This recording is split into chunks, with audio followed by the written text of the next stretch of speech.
Hello, my name is James. I'm with Ground Control Systems. I'm the installation specialist here, and today I'll be demonstrating how to install a Varsity bike dock. This is the Varsity base plate. The configuration I have it in right now is for our right-handed unit. What's so unique about this feature is it allows us to control the footing where the bicycles are parked, and the differences between the right and left hand is simply a small flip. And now this is going to allow you to park things left-handed. So this right here is the Varsity bike dock stem. What makes this so unique is it matches the footing on the base plate. What you see here, the injection molded pieces, this makes it super friendly for every single type of bicycle, from your high end all the way down to your low class.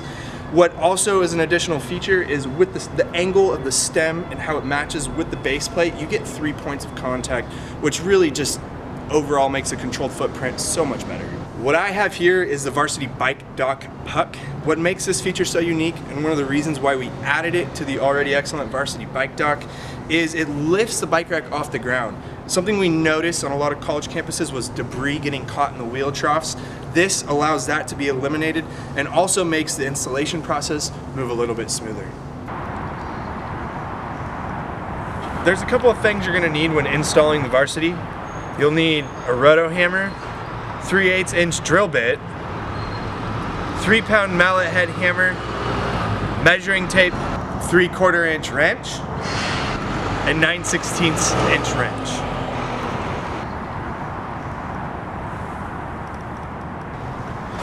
So what we have here is the beginning part of installing the Varsity bike dock into the ground.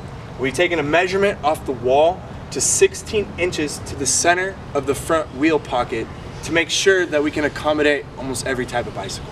So what we have here now is the puck. It makes sure debris flows easily from underneath the wheel troughs, and then it's also a great tool for installing the bike rack. The reason being is these small sleeves allow for a straighter hole while you're drilling into the concrete, making it easier to mount eventually to your wedge anchors. Right here, I'm going to take this piece, the base plate, and put it on top of the Varsity bike dock puck. And so just to make sure everything matches up with my numbers, which were the 16 inches we spoke about earlier. We're right on target. Typically what I recommend when beginning to drill into the ground is lifting the base plate off the puck.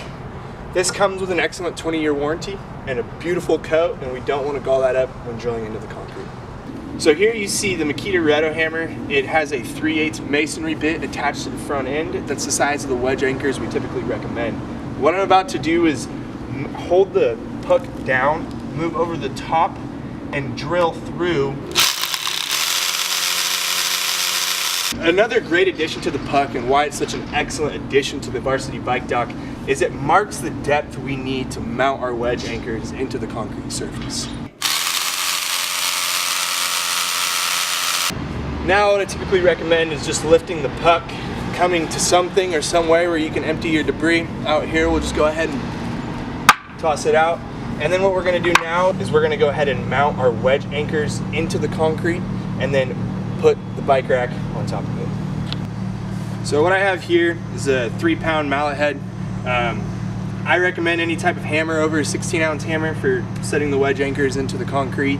Right here I don't have the nuts on top, and we're going to go ahead and drive it in right now.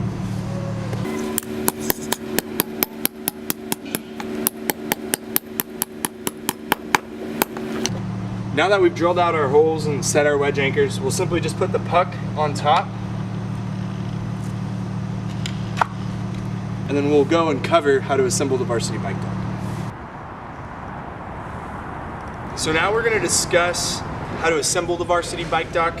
I want to make a few points here. Pay close attention to how the base plate lines up with the stem. The new design for the DV215 has ramps to accommodate towards thin bicycle tires, so make sure we don't pop anything. Securing the base plate to the stem, it's easy as 1, 2, 3. You literally lift the stem, put the base plate on the appropriate way on the bolts, come up with a flat washer on both bolts, and then take your 3/4 inch nut and secure it down the threading.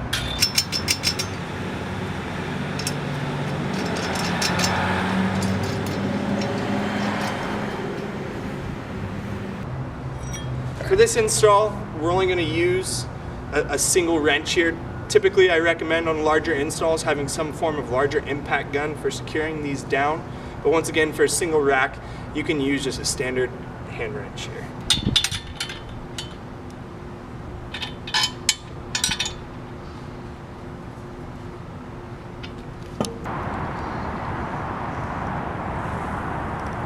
Now that we have the Varsity bike dock assembled and the puck over the top of the wedge anchors, we're ready to mount the Varsity bike dock to the top. What you're going to do, simply grab the assembled unit, match up the hole patterns with the anchors.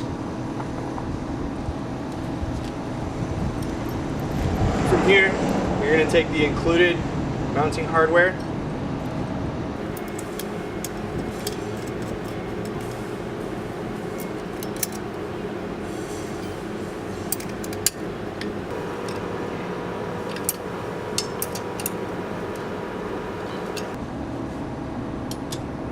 so now we've officially installed a single left-hand perpendicular Varsity bike dock. Ground Control Systems offers a number of different services for the installation process itself, from free CAD layouts to site visits and installation services. We can do a number of different things. Check us out on groundcontrolsystems.com.